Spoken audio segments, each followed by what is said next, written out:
আমি ৮ বছর পাস করছি। আমি মেলাবো থানার সদস্য সচিব হিসাবে। থানার প্রত্যেকটা ইউনিয়নে আমার যোগাযোগ, সকল ইউনিয়নে কাজকর্ম করতেছি।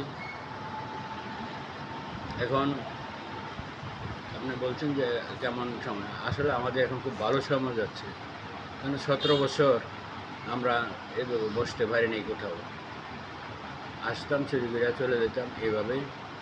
কিন্তু এই 17 বছর পরে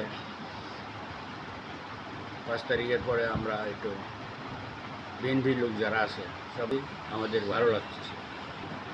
আমাদের নেতা আল্লাহ সর্দার স্বাগত হোসেন বকুল সাবেক 3বার এমপি ছিলেন। আমরা ওনার রাজনীতি করি। উনি একজন ভালো লোক, সজ্জন লোক। উনি প্রত্যেকটা মানুষকে ভালোবাসেন। আমার সদস্য সচিব দিয়া, সভাপতি দিয়া উনি কারোর সাথে লোকজন তার সাথে দেখা করতে হয় না।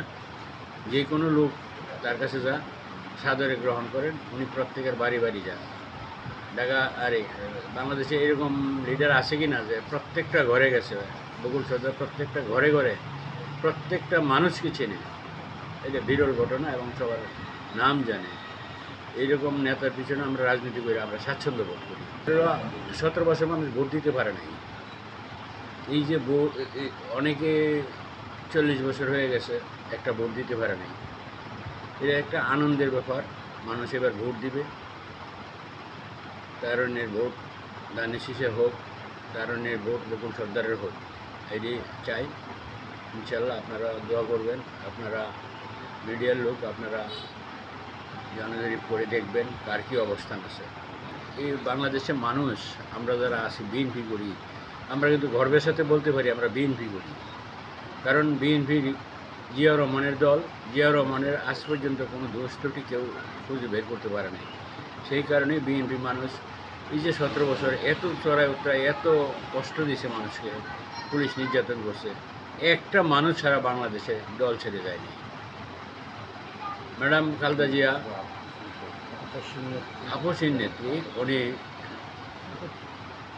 মানুষের জন্য যা করছেন, উনি যতদিন জীবিত থাকবেন ওনার ভাষ্য একটাই, আমি বাংলাদেশে আমি থাকবো, বাংলাদেশে আমি আসি। যেমন কথা দিয়েছিলেন তেমনি নিয়ে আসেন। তারুণ্যের অহংকার তারেক রহমান, উনি বহুদিন দেশের বাইরে আছেন। উনি এখন একটা দক্ষ পলিটিশিয়ান হয়ে গেছে এশিয়াতে একজন দক্ষ পলিটিশিয়ান হিসেবে উনি পরিচিতি পাইছে। উনি বাংলাদেশে আসবে।